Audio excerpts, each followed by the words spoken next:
ہم نے بڑے بڑے علماء دیکھے ہیں، اپنے مشائخ کو دیکھا ہے، مفتی رشید احمد صاحب رحمہ اللہ کی میں اکثر مثال دیتا ہوں. ان کی آدھے گھنٹے کی مجلس ہوتی تھی. جب وہ مجلس میں آ کے بیٹھتے تو بسا اوقات پوری مجلس میں خاموش رہتے. بھئی ایک ٹائم دیا ہوا تھا انہوں نے اپنے مریدوں کو آدھے گھنٹے کا کہ اس میں ملاقات کے لیے آنا چاہو تو آ سکتے ہو. اور علماء کو تو وہ علماء اور طلباء جا کے بیٹھتے تھے ان کے آفس میں. آفس میں بیٹھنے سے پہلے اے سی چلا دیا جاتا تھا اور اس میں اسپرے کیا جاتا تھا خوشبو کا. خوشبو کے وہ بڑے عاشق تھے. خوشبو کے بغیر جہاں خوشبو نہیں ہوتی تھی تو ان کو وہاں بدبو آتی تھی. ٹھیک ہے نا. بہت مہنگی خوشبوئیں استعمال کرتے تھے. تو وہ آدھا گھنٹہ انہوں نے طلباء کو دیا ہوا تھا. تو آتے نیچے آ کے بیٹھ جاتے, بیٹھ کے سب کو ایک نظر دیکھتے, تھوڑا سا مسکراتے, اس کے بعد چپ, کیونکہ کوئی بات ذہن میں نہیں آ رہی کرنے کی تو چپ بیٹھیں. ہم بھی چپ, ہم بھی یہ نہیں کہ اور بھائی سنائیں خیریت حضرت آج صبح ناشتے میں کیا کھایا آپ نے. بھائی کرنا چاہو تو کچھ بھی بولتے رہو, اور کیا کھایا آپ نے ناشتے میں, اور امی ٹھیک ہیں, اور بھائی کیا کیا ہو گئی منگنی وہاں طے ہو گئی. خواتین یہی کر رہی ہوتی نا باتیں, میت میں بھی باتیں کرتی ہیں. کسی کی میت ہو جائے نا, اب وہاں بھی پوچھ رہی ہوں گی بہن اس دوپٹے کی کیا قیمت ہے, روتے روتے پوچھ رہی ہوں گی ہائے ہائے منع کے ابا دنیا سے چلے گئے اللہ مغفرت فرمائے. بہن یہ دوپٹہ کہاں سے لیا تھا تم نے؟ وہ پھر روتے روتے ہائے منع کے ابا بہت اچھے تھے, بولٹن مارکیٹ سے خریدا تھا میں نے. تو پھر وہ روتے روتے کہیں گے ہائے ہائے اللہ مغفرت کرے ان کے آپ کے میاں کی, بہت جوانی میں چلے گئے, ذرا سستا مل جاتا ہے بولٹن مارکیٹ میں. صحیح کیا آپ نے, وہاں سے حیدری سے لے لیتی تو قریب پڑ جاتا ذرا سا. تو ان کی باتیں رکتی نہیں. ہمارے حضرت آگے بیٹھتے تھے چپ, ہم بھی چپ اور حضرت بھی چپ, اس لیے کہ کوئی اہم بات آئی نہیں رہی. جب تک کوئی اہم نہیں ہے تو پوچھنی نہیں ہے. اب یہ کیا کہ آپ نے ناشتے میں کیا کھایا, فلاں کیا کھایا, یا تو دیکھو کوئی بیٹھا ہی گپ شپ کے لیے ہو, دوست احباب کی محفل بعض دفعہ ہوتی ہی گپ شپ کے لیے, وہ تو محفل سجائی ہی گپ شپ کے لیے گئے ہیں نا, اس میں تو ٹھیک ہے. نارملی انسان جتنا خاموش ہوگا اکثر یہ اس کے ذہین ہونے کی علامت ہے کہ یہ میچور ہے, سمجھدار ہے. بلا وجہ بولتے رہنا بولتے رہنا بولتے رہنا, یہ اس کی علامت ہے کہ آپ کی عقل کامل نہیں ہے. سمجھ رہے ہیں کہ نہیں سمجھ رہے ہیں؟ تو ہاں بعض دفعہ انسان کو محبت کے اظہار کے لیے بولنا پڑتا ہے. جیسے بعض خاموش مزاج لوگ جب گھر میں جاتے ہیں تو اتنے میچور ہو چکے ہوتے ہیں, بیوی سے بھی بات نہیں کر رہے ہوتے. وہ اب وہ آفس سے آئے, کیونکہ گریڈ بہت 20ویں گریڈ کے آفیسر ہیں, تو وہ آفس میں جیسا ان کا روب ہوتا ہے چپ بیٹھے رہتے ہیں, تو گھر آ کے بھی چپ. ہمارے ایک جاننے والے تھے وہ ایسے ہی کرتے تھے, ان کے بچے بھی ان سے بیزار آ گئے تھے اپنے ابا سے, بیگم بھی بیزار آ گئیں. وہ آفس سے گھر آتے, آٹومیٹک ان کا ایک سسٹم تھا نا روبوٹ کی طرح.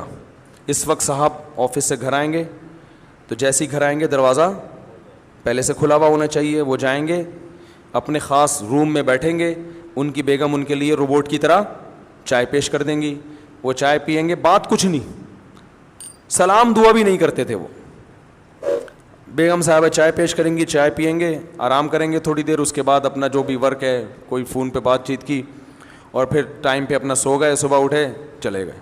اچھا بچوں کے ساتھ آتے ہی بچوں کو تھوڑی سی جیب خرچی دے دی, چپ, باتیں نہیں, چپ, جیب خرچی پکڑائی نکل لیے. تو یہ تکبر ہے. اس خاموشی کو کہیں آپ یہ نہ سمجھے کہ ماشاءاللہ بہت سمجھدار ہیں. مفتی صاحب نے کہا تھا کہ جو ذہین لوگ ہوتے ہیں وہ باتیں نہیں کرتے, چپ رہتے ہیں. تو بھائی جہاں بولنے کا موقع ہو وہاں بولنا چاہیے. اللہ میرے والد صاحب کی مغفرت کرے, ہمیں والد صاحب کے انتقال پہ اتنا افسوس ہوا, گھر کی رونق ختم ہو گئی. کیونکہ جب وہ آتے تھے بات چیت کرتے تھے, لطیفے جو میں اکثر بیان میں سناتا ہوں والد صاحب سے سنے ہوئے ہم نے.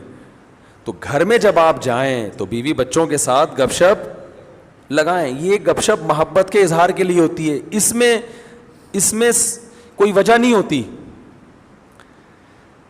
ویسے جب بات چیت کریں نا تو آفس میں ریزرو رہا کریں, بلا وجہ بات چیت چپ کر کے بیٹھو, بھائی یہاں کام کی بات ہے تو کرو, نہیں تو پہلی گلی سے نکلو. اب جیسے مجھ سے بھی کوئی ملنے کے لیے آئے, کوئی کام کی بات ہے, تو مجھے بھی میں کہتا ہوں بھائی اس کام کی بات کو فوکس کرو, ایران توران نہ جاؤ. فون میں نے ریسیو کر لیا کسی کا, وہ ایران توران شروع کر دیتے ہیں. بھائی جو آپ کا مسئلہ ہے اسے آپ پوچھیں, اگر پھر بھی وہ ادھر ادھر طول دیتا ہے تو میں لائن کاٹ دیتا ہوں کہ ہم اب گپ شپ کے لیے آپ سے ہم نے بات نہیں کیے. گپ شپ کے ہیں تو پھر دوستی ہے تو پھر چلو وہ ہائی وے پہ چلتے ہیں, وہاں بیٹھ کے وہ بنوائیں گے انشاءاللہ, اور پھر گپے بھی لگائیں گے, سمجھ رہے ہیں نا. تو اس میں بعض لوگوں کی عادت ہوتی ہے وہ فری ہو جاتے ہیں. اور میں نے یہ چیز بھی نوٹ کی ہے, بہت معذرت, کہ خواتین کے جب فون آتے ہیں تو وہ بات کو طول دیتی ہیں, ٹو دا پوائنٹ بات نہیں کرتی, بہت لمبی. مرد کا جب فون آتا ہے تو وہ مختصر بات کرتے ہیں.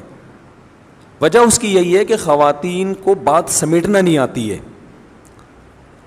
سوائے ان خواتین کے جو میرا بیان سن رہی ہیں, کیونکہ پھر نیگیٹو کمنٹس بہت آتے ہیں, تو ان خواتین کے علاوہ کی بات طول دیتی ہیں. قرآن میں آتا ہے نا, وَمَن يُنَشَّأُ فِي الْحِلْيَةِ وَهُوَ فِي الْخِصَامِ غَيْرُ مُبِينٍ.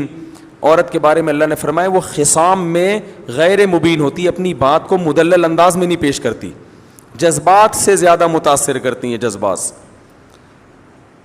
جذبات زیادہ غالب آ جاتے ہیں, ٹو دا پوائنٹ بات کم ہوتی ہے.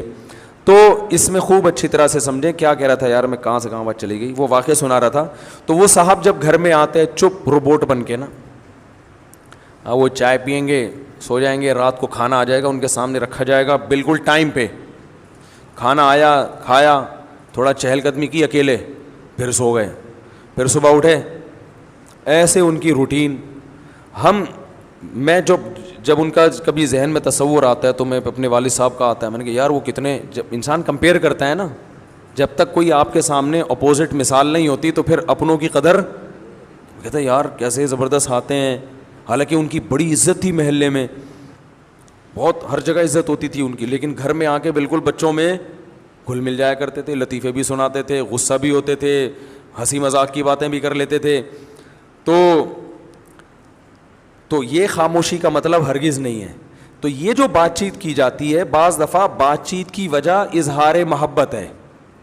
میں جب کوئی ملنے کے لیے آتا ہے میں دیکھتا ہوں کہ اس پہ روب بہت ہے, وہ بات نہیں کر پا رہا مجھ سے, پھر میں اس سے ایران توران خود ہی شروع کر دیتا ہوں تاکہ اس کا روب تھوڑا, پھر میں پوچھتا ہوں کیا نام ہے آپ کا, کہاں سے آئے ہیں, شادیاں وادیاں کتنی کی ہیں, ایسے ہی. حالانکہ اس کا اس شادی سے کوئی تعلق نہیں ہوتا, ٹھیک ہے نا, ایک ہی کی ہے. میں نے کہا چلو اللہ دوسری کی توفیق دے. کہہ رہا نہیں بھائی میں تو ایک ہی, میں چلو ایک ہی پر اللہ اسی کو نبھانے کی. ایسے وہ فریق.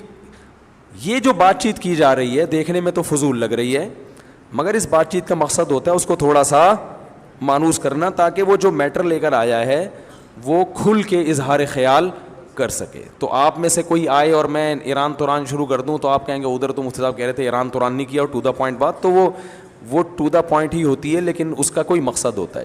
تو اگر کسی سے محبت کا اظہار کرنا ہے, دوستوں کی محفل ہے, یہ گھر میں بیگم کے ساتھ, تو آپ کو بات چیت وہ فضول ہی بھی کر لیں. بیگم کیا پکایا تھا آج, امی کے یہاں گئی تھی, کیا پکا ہوا تھا تم آج امی کے یہاں سے ہو کر آئی ہو, بھنڈی, اچھا ہمارے یہاں تو گوشت پکتا ہے, ادھر بھنڈی کھائی ہو ماشاء اللہ, چلو تمہیں احساس تو ہوگا نا. یعنی یہ والی باتیں نہ کریں, مقصد یہ ہے, اس سے پھر لڑائی ہو جائے گی نا.